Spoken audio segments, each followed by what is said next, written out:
And now, Renderman. Apparently I need no introduction. Thank you. So, yes, few of you know me. I've been speaking for like 6 years. Who am I? Consultant, yada, yada, yada. Just got my CISSP. Decided to troll ISC squared and had Kevin Mitnick as my first work reference for that. That was fun. Written some books. I do training and stuff during the day. RenderLab.net's my site. Member of a few groups. I've been here every year since DEF CON 7, since 1999. There are kids running around that weren't even born when I first started going to DEF CON. I have the scars to prove it. It is scary how many years I've been here, and every year it gets better. You guys make this a friggin' awesome con. I've quit jobs to come down here. There's nothing that would stop me. I'm the guy that goes to a conference in Poland and has this waiting for me. Apparently my reputation precedes me a little bit. So, but first I want to address something, the Kaminsky problem. Over multiple cons, Dan Kaminsky and I are speaking at the same time. I have yet to see him actually speak. This is getting absolutely ridiculous. In his blog, he actually plugs it as the Renderman birthday paradox, which is highly ironic because yesterday was my birthday. And I don't think he has any cookies this year, but what the hell? Oh, hell. Oh, hell. Apparently I get to drink.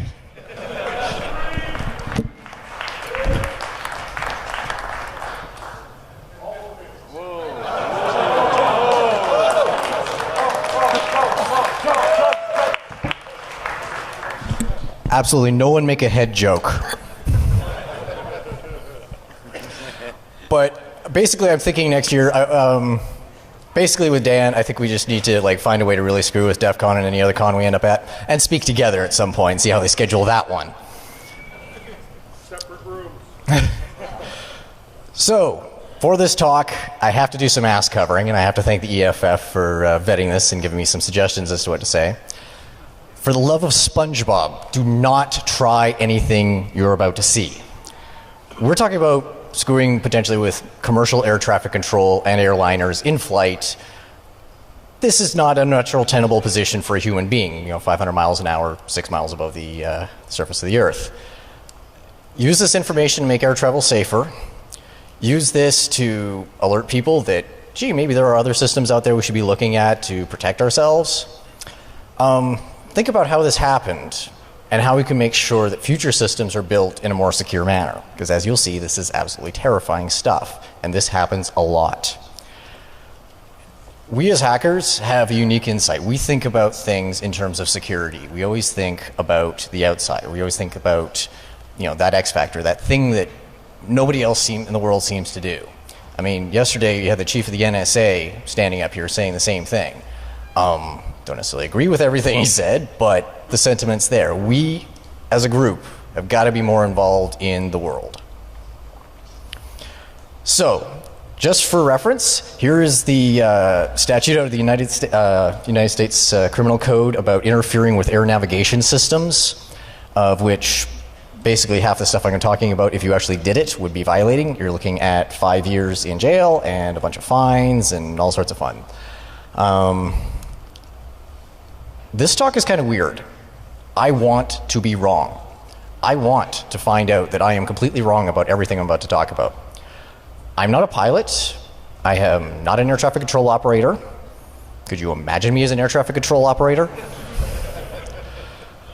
I am in no way associated with air traffic or commercial airlines or anything like that beyond flying cattle class a whole bunch.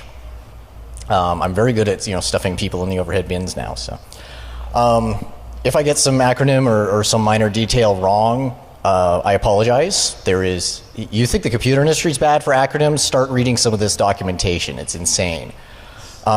This research is ongoing, and it's the air traffic control system is so huge. There's no way I could talk about everything in it or understand it for it'd take me years.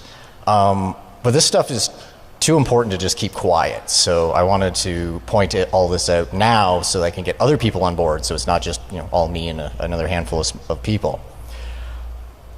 The whole crux of this talk is I want to prove to myself that air travel is still safe, that moving to the next generation air traffic control system does not make things any more dangerous. I'm continually trying to prove this to myself and failing. So I need your help to try to assure myself that this is working. So I get interested in this stuff purely by accident. Bought a program called Plane Finder AR in October of 2010. Some of you may have remembered this program because it was pissing off Homeland Security, and I can't remember which congressman or whatever it was, but basically stood in front of the on the floor of Congress and said, all these horrible things, saying, "Oh my God, the terrorists can track our airplanes and all this stuff." And it's like, you have absolutely no idea how this works, do you? As one could say for a lot of things with Congress. Essentially what happens is you take your iPhone, you point it at a contrail in the sky or in a direction. It knows where you are, what direction and angle you've got it pointed at, and you're looking through the camera, and it overlays the flight information where the flight is. Just kind of cool. Sitting in an airport and it's like, oh, what flight is, oh, that's the one going to Honolulu. Okay, that's kind of neat. I played around with this for a while. Started asking, okay, well, how does this work? Where are they getting this information? It can't all be just downloaded onto the phone or something. It requires a web lookup. So this led me to sites like planefinder.net, FlightRadar24, or Radar Virtual. Essentially what these sites do is they aggregate data from all over the world. Users set up ground stations wherever they are and then collect data from flights going over and feed this information into a common database for, each of these sites runs off of a different database, but then puts all this stuff into nice, Google Maps or flyable maps, and you can see in pretty much real time air traffic. Okay, this is kind of cool. It's about 10-minute delay on that traffic, but still you can see what flights are coming in and out of town. Lots of interesting info. You can query and see, okay, what flight is this? Oh, that's the one to Honolulu. What kind of plane is that? Oh, 747, owned by these guys. There's a huge amount of information there, and this is really neat stuff. The sort of stuff that just a few years ago was unfeasible to think that we'd have access to. So it all went downhill from there. I've been vastly underemployed for a year, which means I have a lot of free time on my hands. Generally what I say is that when I get bored, bad things happen. What I have been doing a lot of is speaking. All over Canada, Europe, US. So I fly a lot. So I'm spending a lot of time at airports, which, considering my background in Wi-Fi, usually ends badly as well. But you sit around and you're thinking, well, at the Las Vegas airport here, you've got a flight landing every 90 seconds. That's an awful lot of metal, money, people moving around. How does this all work? How does this all fit together? You always hear about air traffic control, but does anybody really know how it works anymore? This is why I should always be employed. Because I start thinking about this stuff. So I did some research. Air traffic control really hasn't changed much since the 1970s. So if you ever watch Airplane, wonderful movie, with the exception of the comedic elements, it's pretty much like that. Primary radar, the big radar dishes you see, rotating on top of the conning towers. Basically, they just send out a signal, bounces off metal, comes back. That's how you tell where something is. That's what they've been doing since the 1970s.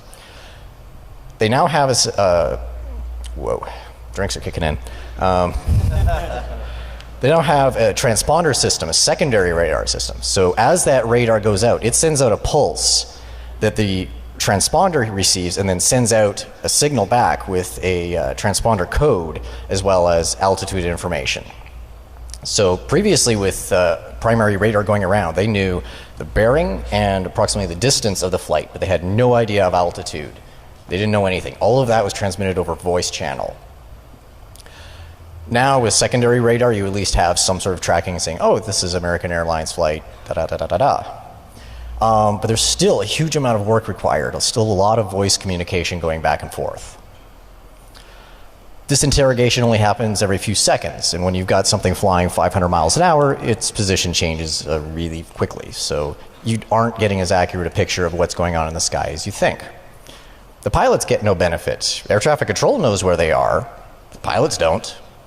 Any saying, oh yeah, you need to be careful, there's another flight over here, that all comes back from air traffic control. The pilots are essentially flying blind in a lot of ways. It's kind of scary.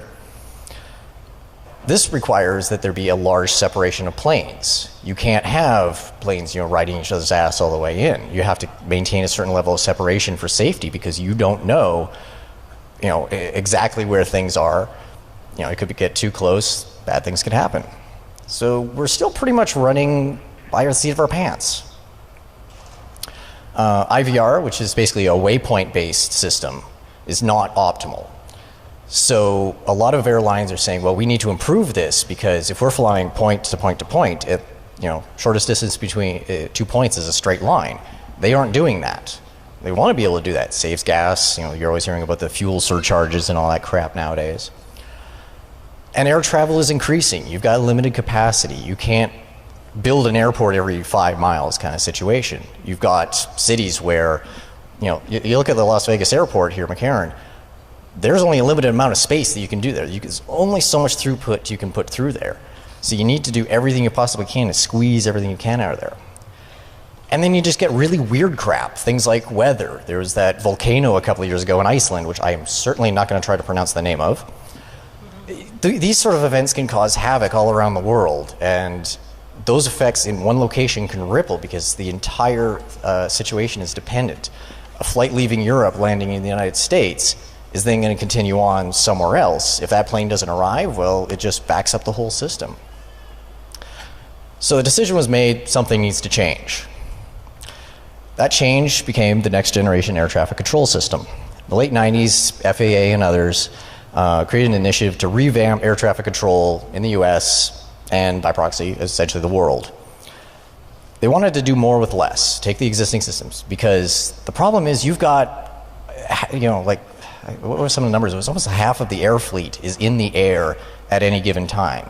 So it's not like you can stop all air travel, take it to some hangars for a couple of weeks, retrofit everything, and then put it back out. The world would grind to a halt. And that would be a bad thing, by the way. So they wanted to modernize this over a period of time, approximately 20 years. Some of the mandates for this system kick in 2020, so we've still got lots of time here. They wanted to save costs on air traffic control equipment because big primary radar dishes that spin around on top of towers are very expensive. But at the same time, they also wanted to save fuel for the airlines so they could cut costs, save time, and increase capacity. The key for this is ADS-B. This is the data source for the plane finder sites I mentioned and the focus of this talk. And I need a drink.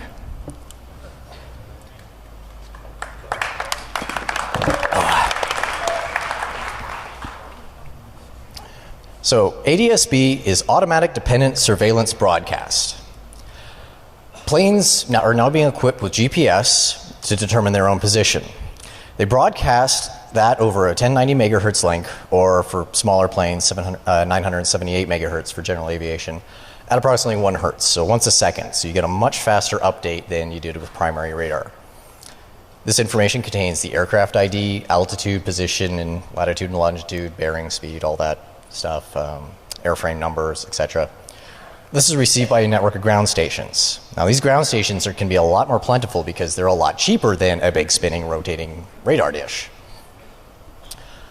This is particularly useful because you can also stick these ground stations on things like offshore oil platforms in places like the Gulf of Mexico, where there hadn't been primary radar coverage before because you couldn't put a radar dish there. So before it was, oh, plane is entering Gulf of Mexico. We can't track it for a couple hours while it's flying over, and then it pops out the other side. Sort of Bermuda Triangle thing. But now they can. The early pilots of this were in Alaska, where it's just a very mountainous region, that they needed to know exactly where they were, because on landing, you're basically going through this mountain valley. If you're a couple of hundred feet either side, you've got problems. The certainty of location allows flights to be a lot closer. If you know that a flight is here and another flight is here, your margin of error is a lot smaller. Apparently I'm offline. your margin of error is a lot smaller, and you can pack flights in, which means you can have more flights landing and increase your capacity. This protocol works in two forms. There's ADS-B out and ADS-B in. So, quick graphic here. You can see planes using GPS to determine the location, send a signal down to air traffic control. There's also some interplane communication, which I'll get to, and data coming back from air traffic control to the plane. So it's a lot more data being pushed around than previous systems. There we go. But when you start looking at the protocol itself, this looks like a lot like a network packet, doesn't it? So with ADS-B out, this is from the plane out to the world and out to air traffic control. No interrogation needed. This is the automatic part. Okay, that's getting annoying. Instead of the primary secondary radar system, planes just report their position via GPS. It's sent omnidirectionally, every direction, to the ground stations and other aircraft that are in the area. Air traffic control scope, used to be the big sweeping arm, going around in the old CRT tubes. That is now replaced, digital displays, and populated from this information. Uses 1090 megahertz for the commercial stuff, the big 747s, commercial airliners. General aviation uses another system on 978 megahertz, UAT. It's a slightly different link format, but effectively it does the same things. So, ADS-B in is information flowing into the plane, which is something that's fairly new. It's optional equipment that can be installed in aircraft. It allows them to receive these signals. It's not mandatory, but it's one of those, it's a nice to have. Because what it does is it allows planes to be aware of each other without air traffic control intervention. I am just going to say, go away. There we go. So suddenly you have plane-to-plane communication. You can say, hey, I'm over the Gulf of Mexico, but I know that there's another plane, not far off my starboard side. Starboard? I'm not nautical either. For UAT, for small aircraft that have never had weather radar, they're now able to get weather reports in from air traffic control. So this is awesome if you're flying around in your little Cessna. You can actually know what weather is coming up. You're not having to guess or look at forecasts, which are notoriously not the most accurate thing. The amount of situational awareness increases dramatically. This makes air travel safer. You know exactly where everything is around you. Less chance of collisions, etc. Also works for ground equipment, taxiing aircraft, other equipment on the ground. It is expensive, though. To put these systems into commercial airliners, $5,000 to $10,000 for just the broadcast out, up to $20,000 for in, because you got a whole new display panel that needs to be put in. This stuff ain't cheap. General aviation market is getting a lot cheaper. Nice little handheld, GPS size units are out now. But the problem is, for a lot of the testing I was looking at doing, there's not a lot on the used market yet. So this gets to be a bit of a problem. This is as of 1:35 p.m. this afternoon, London. Gee, isn't there a really big event going on in London right now? Just looking at this, do you think it's a good idea that, the average public is able to look at something like this? So the hacker side of my brain took over when I was researching this protocol and how that, little app on my phone worked. You start looking at these things and you start thinking, well, how is this actually being transmitted? Like, what does the actual protocol look like? And as I showed you the packet there earlier, I couldn't immediately find anything where they had talked about how they mitigate potential threats about this. Every answer seemed to be trust us. Well, I don't trust easily. Previous experience usually means that they either haven't thought of those risks and are trying to cover it up, or they had thought of these risks and were just completely oblivious. I started digging and found out I'm not the only one. ADS-B is unencrypted and unauthenticated. Right there, that sound. I love that sound. Anyone can listen to 1090 megahertz or 978 for general aviation and decode the transmissions from the aircraft in real time. It's a really simple pulse position modulation. It's not a very... They want this thing to be very robust because You get a lightning flash or something like that. You don't want your signal scrambled. You want this to just go through. It's really simple stuff. There's no data level authentication of the aircraft. Just a simple checksum. You don't know that it actually came from that aircraft. There is some correlation with primary radar in this hybrid, time as they're transitioning. They're starting to implement multilateration in a lot of cases. I'll get more to that later, though. But I'm running a ground station at home, sitting on my desk, little box, modest beast that records, that's hooked to a big, 4.5-foot antenna that takes in this ADS-B signal from the surrounding area, processes it, uploads it to the internet to some of these sites, and I'm able to look at my own, personal virtual air traffic. I'm able to see all the flight paths for the area around my home. And this is actually really interesting because there's times where, at 4 o'clock in the morning, this flight goes over when the airport's usually closed. I'm like, where the hell is that? Log on, able to see, oh, that's a FedEx flight going out to Montreal or something. I'm like, 5 years ago, the ability for me to check on the air traffic in my area without relying on anybody else, that's nuts. Others have been starting to look at this as well. Ryder Kunkel, DEF CON 17 and 18, did some talks where he briefly alluded to this. He was basically looking at existing air traffic control systems. I'm looking beyond that. Balint Sieber, Spench.net, has been doing a huge amount of research with software-defined radios and also with ADS-B and using those cheap RTL USB TV dongles, using those to actually become ADS-B receivers. USAF Major Donald McKelly found his graduate research project from a couple of years ago where he was researching this stuff.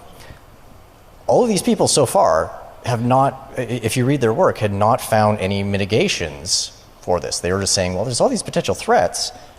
Nobody's mitigating this. Nick Foster, SDR radio professional badass, has been doing a bunch of research in this and helped me out a great deal. But really, no one has come up with solid answers as to, is this safe or not? Everything's conjecture and hoping, and that isn't comforting. Largely a North American problem, because the FAA has demanded that their order came down, that this be all implemented, that every plane, and within certain criteria, be equipped by 2020. Europe is waiting until 2030. But this is already being utilized all over the world. I believe Australia is pretty much already implemented it everywhere.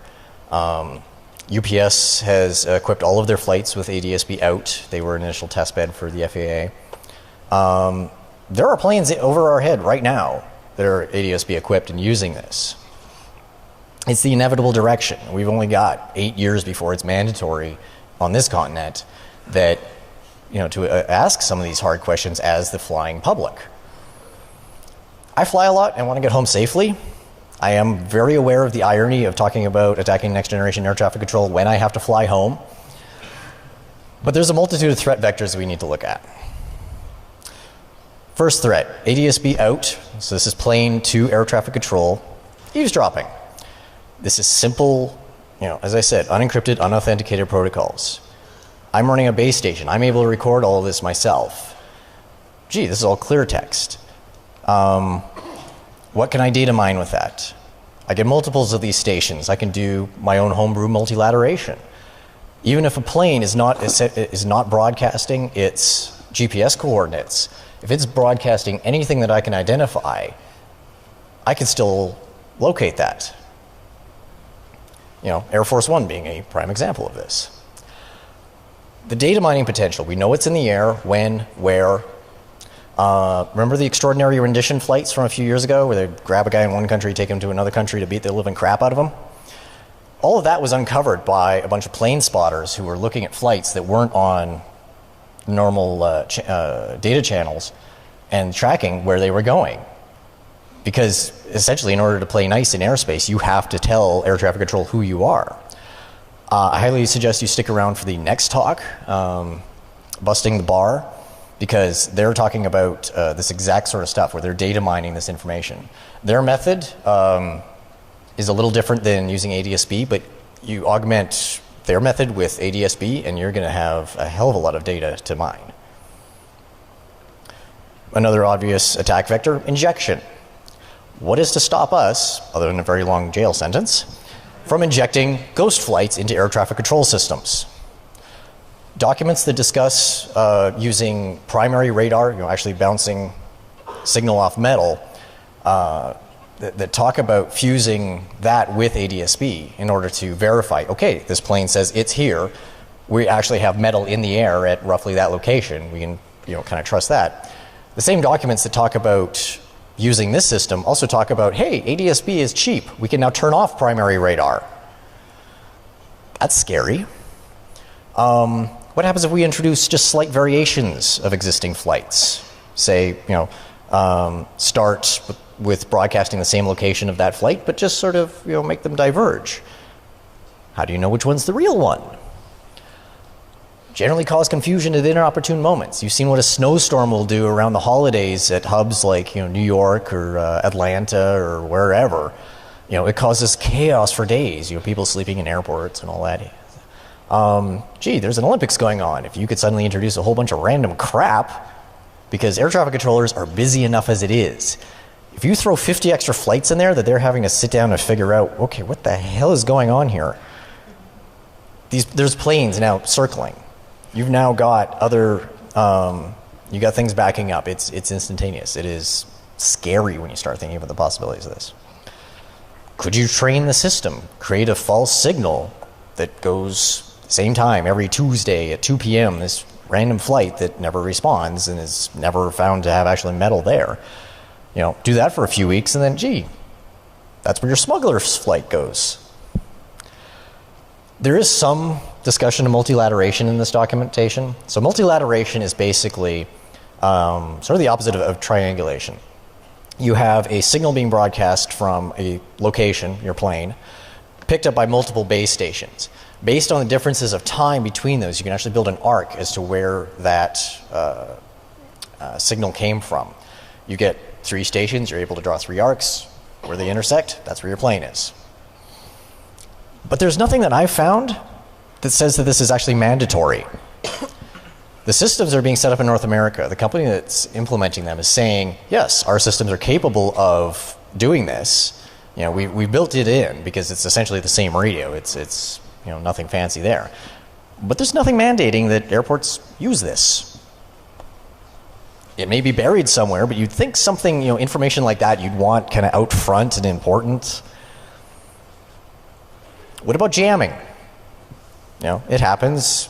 Radio misconfigured, something like that, starts broadcasting on 1090 megahertz. Could you sit outside an airport and jam their ability to receive flights? Quite possibly. It already happens, he says. Purely by accident or malicious intent, who knows. You could detect these, direction find these fairly quickly, multilateration, roll out some trucks to, FCC trucks or whatever to try and find this stuff. But does every airport have this capability? If I did it for 10 minutes and then moved, did it, an hour later, did it for another 10 minutes, are they going to roll the trucks for that? I don't know. What plans do they have? If you target a particular location, again, the Olympics. If you could jam London right as all the athletes and VIPs are coming in for an hour, imagine the amount of chaos. Coordinate jamming across multiple travel hubs. Like I said, you've seen what weather will do along the east coast of the US during a major holiday. Introduce, a bit of noise. It could be just a pelican case that you just magnet to the side of a receiving station. Something's going to happen. I don't know. ADS-B doesn't have a contention protocol. It's just a simple broadcast. So if you get too many planes in the same area, the system falls apart because there's just so much noise. No, you can't get the signal through the noise. You can augment this artificially, maybe. I don't know. Let's look at ADS-B in. So this is plane to plane and air traffic control into the plane. You could inject confusing, impossible, scary types of data to elicit a response. You've got a flight that's been flying cross country for a few hours. Pilot's a little tired or whatever. You inject something on his traffic display that suddenly says, yeah, there's a plane 500 yards in front of you. I don't know, something's going to happen. Probably something involving a sphincter. 500 miles an hour, you can still brown your shorts. You could introduce conflicting data between air traffic control and the cockpit. Air traffic control says, oh, everything ahead of you is clear. No, according to my display, there's a conga line in front of me. What's going on? Because the aircraft have no source of multilateration. They don't know where they have no way of correlating where this signal is coming from. They just get GPS coordinates. That's it. They can't verify where that signal is coming from. This is only used for a traffic display. So this is just a, sort of a nice to have. It's not as important as other systems, but we'll get to those. GPS jamming. The whole source of this thing is GPS locating. You want a really accurate signal. North Korea is currently running GPS jamming along their borders. So it's already happening. The UK ran a bunch of tests along their highways where they had listening posts listening for rogue signals on GPS frequencies and found a whole bunch of them over a couple of weeks. Usually trucks mounted with jammers so that they're low jacks so that the boss knows that you're where you are at any time. Some guy would just plug this thing into a cigarette lighter to jam that so boss couldn't track him. Newark Airport in New Jersey actually had a situation with this. On a regular basis, they would get a whole bunch of GPS interference at the same time every day in the same location. They couldn't figure it out. They finally knew, okay, it's a regular basis. We're able to track this down. We'll go out there. We'll camp out with direction finding gear and figure this out. What it was a delivery truck driver whose boss had low-jacked his vehicle so that, keep tabs on him. The guy'd plug in this cigarette lighter GPS jammer and then take a nap. And he would park right at the end of the runway in the parking lot and was jamming the friggin' airport. These things are only like $20 or $30 on Deal Extreme, so it's not like they're hard to get. Who's a fan of Deal Extreme? All right. All the crap that you should never buy. Is anybody actually able to order stuff from there that costs less than $100 for the whole order? You go there for a $3 cable and it's like $150 later. But these sort of things can be tucked into baggage.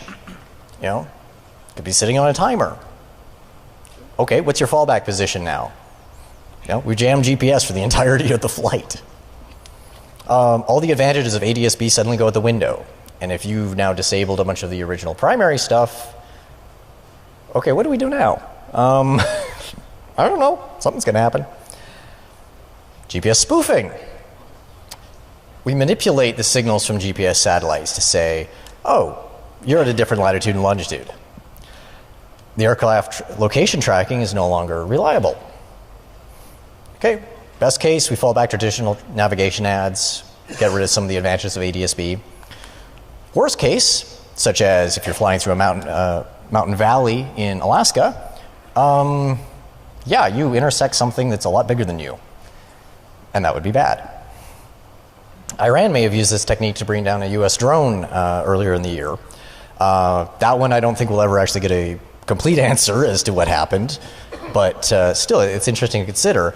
And there was just that university team just this past month that was able to take over a U.S. military drone and guide it by just spoofing GPS. It's for like less than $1,000 worth of stuff. So this stuff is capable of being done right now. Some threats are total unknowns. I don't know. The air traffic control system is huge. The stacks and stacks of documents that are out there and publicly available, because so many systems interact with each other in weird ways. I can't understand all this. Like, these guys, I have serious respect for that any of this works at all. But things like, okay, so all these ground stations are networked together. Could I be sitting on the West Coast and inject something that shows up on the East Coast? I'm sitting in the West Coast, but my GPS that I'm injecting says East Coast. I don't know. I'd like to find out. Honestly, has anyone actually sat down and fuzzed a 747 or an air traffic control tower? There's data going in and out of there. Yeah, there's checksums and everything like that, but what happens when you just start spewing random weird crap at it? How does it deal with that? I don't know. We've got very mature networking protocols that still fail massively with basic fuzzing techniques. Is Chris Roberts in the audience? No? Okay. Chris Roberts, One World Labs. This man scares the hell out of me. Not just because he's in a kilt. His work, basically, he does stuff with, the onboard Wi-Fi on a plane, breaking that, and then finding an interconnection between that and the engine control system. So to where he's looking at the output of the IntelliBus network for the engine that's outside his window while in flight. Look up his stuff. It is terrifying, the stuff that he has found. And then add all this ADSB stuff into it. From his work, how do you know that the chip level code that is being used in these implementations is actually what was originally submitted? A lot of the stuff's made in China. We're already finding situations where the code that's in the chip may not be exactly what was supposed to be there. Could this be used as a control channel? We now have data going in and out in a clear text fashion. If we have a particular change in the checksum or some mangle the packet in a certain way, could we now use this for controlling onboard malware on a plane? You hope that the engineers, the FAA, DHS, everybody else looked into these threats. But I actually had an interesting conversation yesterday where it was pointed out they're safety engineers. They're trying to get a plane from A to B operating under certain circumstances as safely as possible. Human life, the material cost of the equipment. They're not security engineers. They're not thinking, what if somebody decides to go do something completely random or horrible?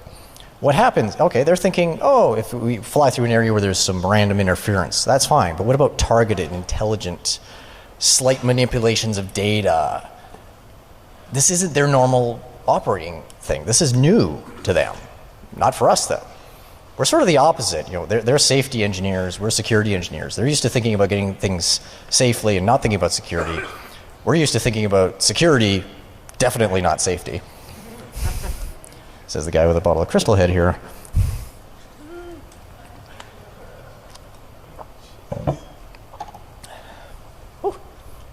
So the FAA submitted their ADSB implementation idea to NIST, National Institute for Science and Technology, for security certification.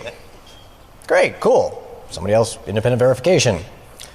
But in this one document I found said the FAA specifically assessed the vulnerability risk of ADSB broadcast messages being used to target air carrier aircraft.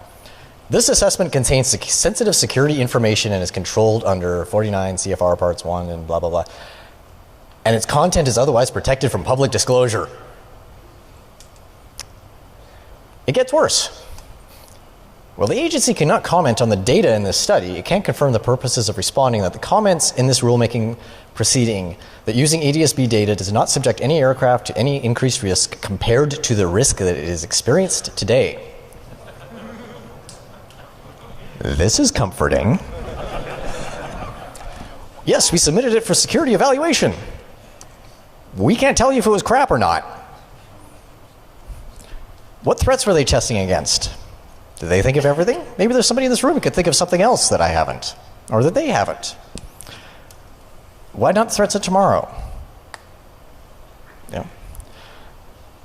So how do we mitigate some of this? Multilateration is an obvious one. Time differential between signals, you can approximate the location of where that signal is coming from. But if you're relying on this, then what's the point of putting GPS and everything on the planes so that they know where things are? You just nullified all of the advantages. No indication that this is being used everywhere. What about if the data doesn't match? If I'm able to introduce, have multiple locations and potentially spoof ADSB, or spoof the multilateration signal, if I'm saying that there are two planes, same tail number and everything like that, at two different locations, how is the UI of the air traffic control system, how does this represented? What are the liabilities if I decide, this one's probably fake, I'm just going to not show it? but it's the real one. The response to most inquiries I've seen are, trust us. Yeah, no. Last time I ran into the language from that NIST test was RFID passports the US was looking at implementing. That turned out well, didn't it? Yes, we submitted this to NIST, but we can't tell you what the results were. I'm not trying to spread a bunch of FUD here. I'm trying to raise some awareness and pressure. I know that there are people from the FAA in the audience at the moment. I want to work with them. I want to find out that this stuff is safe. I fly home in a couple of days. I want to know that this is safe. I want to know what their procedures are. How do the air traffic controllers deal with weird crap? I have 50 extra planes on my display. What do? I don't know. Saying to a room of 2,500 hackers that they're suddenly now interested in air traffic control systems will elicit a response. And if that response is me getting arrested, at least I'm going to have a very nice looking mugshot. A common response is also going to be, oh, but it's too expensive for the common man. A $20 USB TV adapter can be modified to do basic ADS-B reception. Currently working with Dragorn, trying to get him to implement ADS-B in tracking with Kismet Nucor, so we can go war driving for airplanes.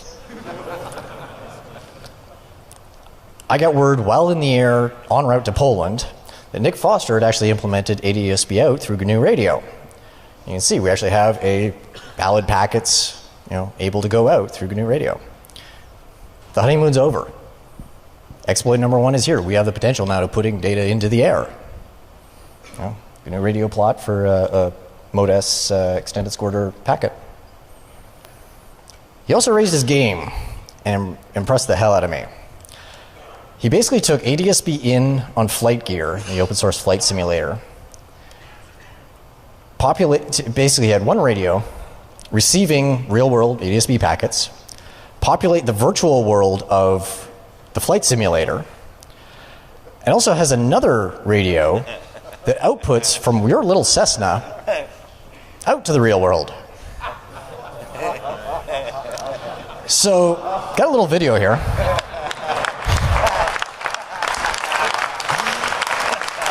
You can see on my right, Google Earth's display, that is the output from the real ADS-B receiver, the real world tracking. The virtual plane there, and at the bottom is the ADS-B data stream out. Now this is done in very controlled conditions, basically dummy load, two radios connected to each other. It wasn't actually put out into the air. But, as you can see,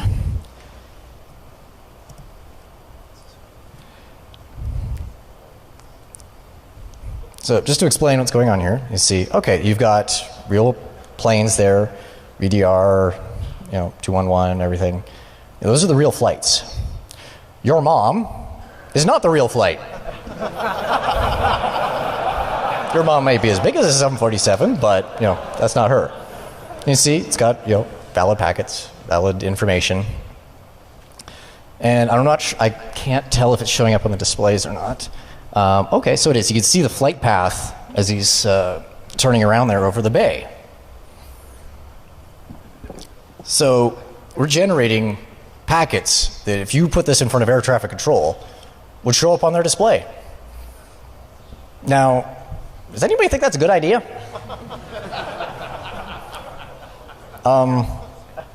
What is he doing? Okay, is he about to buzz the tower? Really? Okay. It's coming right for us! Yeah, so if I was air traffic control right now,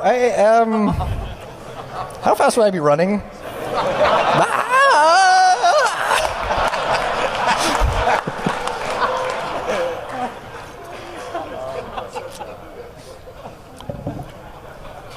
So, yeah, fortunately all this is done in a closed environment by trained professionals.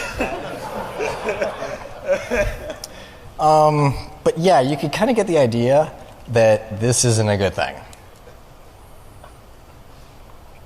And if you pens around at the moment here, and You can actually see the flight path that it took. If you saw that on a radar scope, oh my God.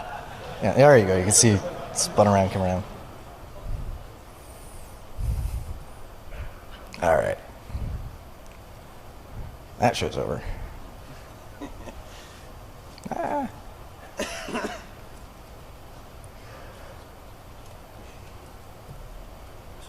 Come on. Oh, there it is. Okay. So we have the capability of generating arbitrary packets. I basically prodded Nick a little bit about this. He had thought to do it. Took him, a weekend. Anybody can do this. All the major testing was done at the 900 megahertz ISM band. It would not be difficult to adjust this. You can use UAT, ADSB as well. The nice guys who do this might not be so nice. There are other things in air traffic control that scare me. Tailored arrival, where air traffic uploads a flight plan for landing to where they basically, pilot receives it, pushes a button, plane pretty much lands itself. Apparently this is also unencrypted, unauthenticated. Haven't looked into it, I can't confirm, don't quote me on that. The air traffic control system is huge and complex. Reading about one system leads you into a whole bunch of others. It's all tightly integrated. This will be mandatory by 2020. This will be the primary method of air traffic control. It's already used all over the world. There's still time to develop countermeasures, like not turning off primary radar. Basically, if anybody has a 747 or an air traffic control tower that we can borrow, let me know after the talk. I promise to return it in as good condition as I take it from you. But also, if you have access just to the avionics, we'd love to actually test this stuff for real. We want to find out. There's some suggested reading, a few documents I found particularly interesting, but there's a lot of information out there. And this is a very scary stuff to consider. Who's thinking about taking the bus home? We should be working on finding and solving these sort of problems. If guys like me can find this stuff, so can bad guys. Significant investment, billions of dollars has already been invested into this system. I want to hear your comments. I want to hear your ideas. I want to work together and research this stuff. But wait, there's more. Nick, get up here. So this is Nick Foster. This is the badass behind the video.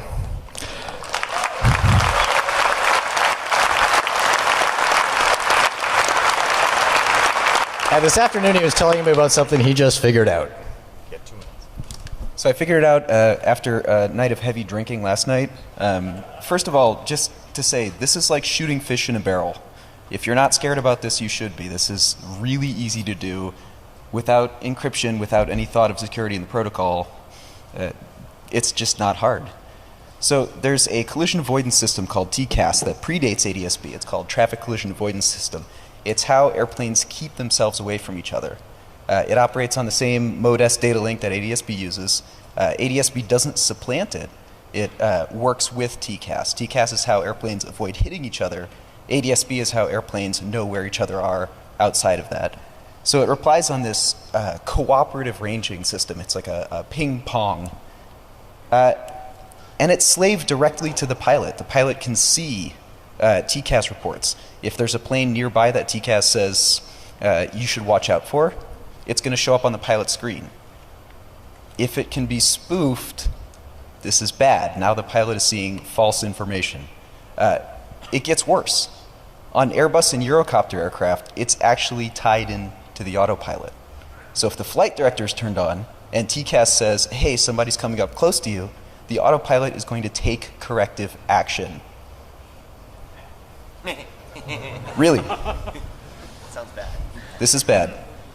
So TCAS, in normal operation, the interrogator sends out a ping, it gets a reply back. Okay, it does a little bit of math, it figures out how far the plane is. What's key to this is that there's a fixed 128 microsecond turnaround time that TCAS has in the protocol that gives the electronics time to gather a response and then transmit it.